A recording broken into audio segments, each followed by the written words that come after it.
പുനരുപയോഗ ഊർജ്ജ മേഖലയിലെ മുൻനിര കമ്പനിയായ സുസ്ലോൺ എനർജി ഓഹരിയിൽ വമ്പൻ മുന്നേറ്റം. ഒറ്റയടിക്ക് 10% നേട്ടമാണ് ഈ മിഡ് ക്യാപ്പ് ഓഹരി തിങ്കളാഴ്ച കുറിച്ചത്. ഇതോടെ സുസ്ലോൺ ഓഹരിയുടെ വില വീണ്ടും 60 രൂപ നിലവാരം മറികടന്നു. ഇന്ത്യൻ വിപണിയിൽ സാക്ഷ്യം വഹിച്ച ആവേശ കുതിപ്പിനൊപ്പം കേന്ദ്ര സർക്കാർ ഒരു നിർദ്ദേശം സംബന്ധിച്ച വാർത്തകളും മികച്ച പ്രതിദിന നേട്ടം കരസ്ഥമാക്കാൻ സുസ്ലോൺ ഓഹരിയെ സഹായിച്ചു. മണി കൺട്രോൾ റിപ്പോർട്ട് ചെയ്യുന്നത് പ്രകാരം പുനരുപയോഗ ഊർജ്ജ മന്ത്രാലയം രാജ്യത്ത് പ്രവർത്തിക്കുന്ന വിദേശ വിൻഡ് ടർബൈൻ നിർമ്മാതാക്കൾ പ്രധാന ഉപകരണങ്ങളുടെ ഉൽപ്പാദനവും ഇന്ത്യയിൽ വെച്ച് തന്നെ നടത്തണമെന്ന് നിഷ്കർഷിക്കുന്നതിനുള്ള ഒരു നിർദ്ദേശം കേന്ദ്ര സർക്കാരിന് സമർപ്പിച്ചിരിക്കുകയാണ്. അനുഭാവപൂർവ്വം ഈ നിർദ്ദേശം പരിഗണിക്കപ്പെടുന്നതായാണ് റിപ്പോർട്ട്. ആഭ്യന്തര വിപണിയിൽ കടുത്ത വെല്ലുവിളി ഉയർത്തുന്ന ചൈനീസ് കമ്പനികളെ നിയന്ത്രിക്കുന്നതിൻ്റെ ഭാഗമായാണ് ഈ നിർദ്ദേശം. ഇത് നടപ്പാക്കാൻ തീരുമാനിച്ചാൽ സുസ്ലോൺ ഓഹരി ഉൾപ്പെടെയുള്ളവയ്ക്ക് നേട്ടമാകുമെന്നാണ് വിലയിരുത്തൽ. ഈ ഒരു പശ്ചാത്തലത്തിൽ സുസ്ലോൺ ഓഹരിയുടെ സമീപഭാവിയിലേക്കുള്ള വിശകലനങ്ങൾ നോക്കാം. കാറ്റിൽ നിന്നും വൈദ്യുതി ഉൽപ്പാദിപ്പിക്കുന്ന വിൻഡ് ടർബൈൻ ജനറേറ്റർ, ഇതുമായി ബന്ധപ്പെട്ട ഉപകരണങ്ങൾ എന്നിവയുടെ നിർമ്മാണത്തിലും വിൻഡ് ഫാമിൻ്റെ പ്രതിഷ്ഠാപനത്തിലും ശ്രദ്ധയൊന്നിരിക്കുന്ന രാജ്യത്തെ പ്രമുഖ റിന്യൂവബിൾ എനർജി സൊല്യൂഷൻസ് പ്രൊവൈഡറാണ് സുസ്ലോൺ എനർജി ലിമിറ്റഡ്. ആഗോളതലത്തിൽ 13,100ഓളം വിൻഡ് ടർബൈൻ ജനറേറ്ററുകൾ സ്ഥാപിക്കുകയും ഇതുവഴി 21,000 മെഗാവാട്ട് വൈദ്യുതി ഉൽപ്പാദനവും ഇതിനകം സാധ്യമാക്കിയിട്ടുണ്ട്. ഏകദേശം 81,700 കോടി രൂപയാണ് സുസ്ലോൺ എനർജിയുടെ നിലവിലെ വിപണി മൂല്യം.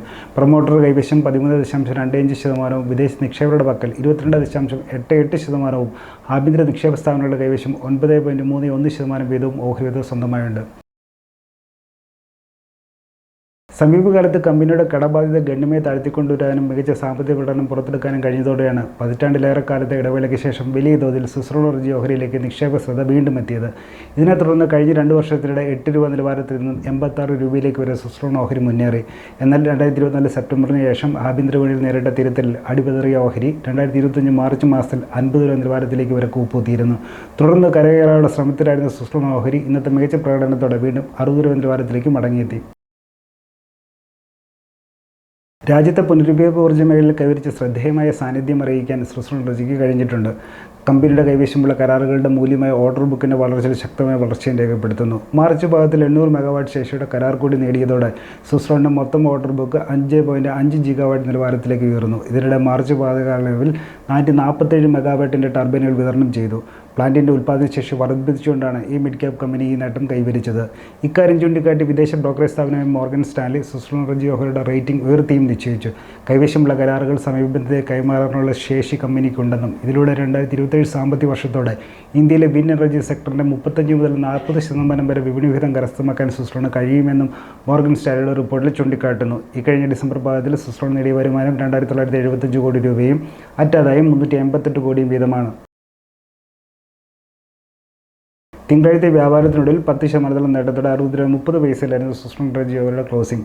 നിലവിൽ ഹ്രസ്വകാല, ഇടക്കാല, ദീർഘകാല എക്സ്പോണൻഷ്യൽ മൂവിംഗ് ആവറേജ് നിലവാരങ്ങൾക്ക് മുകളിലായാണ് ഓഹരി വ്യാപാരം ചെയ്യപ്പെടുന്നത്. ഇതിനോടൊപ്പം മൊമെൻറ്റം ഇൻഡിക്കേറ്ററായ RSI 60 നിലവാരം മറികടക്കുകയും തുടർന്ന് മുന്നേറാനുള്ള പ്രവണത പ്രകടമാക്കുന്ന പോസിറ്റീവ് ക്രോസ് റേഖപ്പെടുത്തുകയും ചെയ്തിട്ടുണ്ട്. ഈ ഒരു പശ്ചാത്തലത്തിൽ സുസ്ലോൺ ഓഹരിയിൽ ഒരു ബ്രേക്കൗട്ട് കുതിപ്പിനുള്ള സാധ്യതയുണ്ടെന്ന് പ്രമുഖ ആഭ്യന്തര ബ്രോക്കറേജ് സ്ഥാപനമായ ചോയ്സ് ബ്രോക്കിങ്ങിൻ്റെ ഡെറിവേറ്റീവ് അനലിസ്റ്റ് ഹർദിക് മതാലിയ പറഞ്ഞു.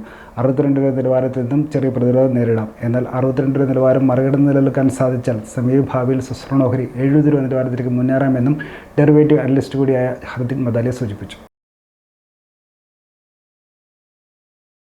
സുസ്ലോൺ എനർജി ഓഹരിയെ സംബന്ധിച്ച അഭിപ്രായം ബ്രോക്കറേജ് സ്ഥാപനത്തിൻ്റെ അനലിസ്റ്റ് സ്വന്തം നിലയിൽ പങ്കുവച്ചാണ്. ഇതിൽ ടൈംസ് ഇൻ്റർനെറ്റിന് ഉത്തരവാദിത്തമില്ല. ഓഹരി നിക്ഷേപം വിപണിയുടെ ലാഭനഷ്ട സാധ്യതയ്ക്ക് വിധേയമാണെന്ന് ഓർക്കുക. ഓഹരി നിക്ഷേപിക്കുന്നതിന് മുമ്പ് സെബി അംഗീകൃത സാമ്പത്തിക വിദഗ്ധരുടെ മാർഗ്ഗനിർദ്ദേശം തേടുകയോ സ്വന്തം നിലയിൽ കൂടുതൽ പഠനം നടത്തുകയോ നിങ്ങൾക്ക് ചെയ്യാവുന്നതാണ്. കൂടുതൽ വാർത്തകൾക്കും വിശേഷങ്ങളും ET മലയാളം ഫോളോ ചെയ്യുക, സബ്സ്ക്രൈബ് ചെയ്യുക. മറ്റൊരു വിഷയമായി വീണ്ടും കാണാം.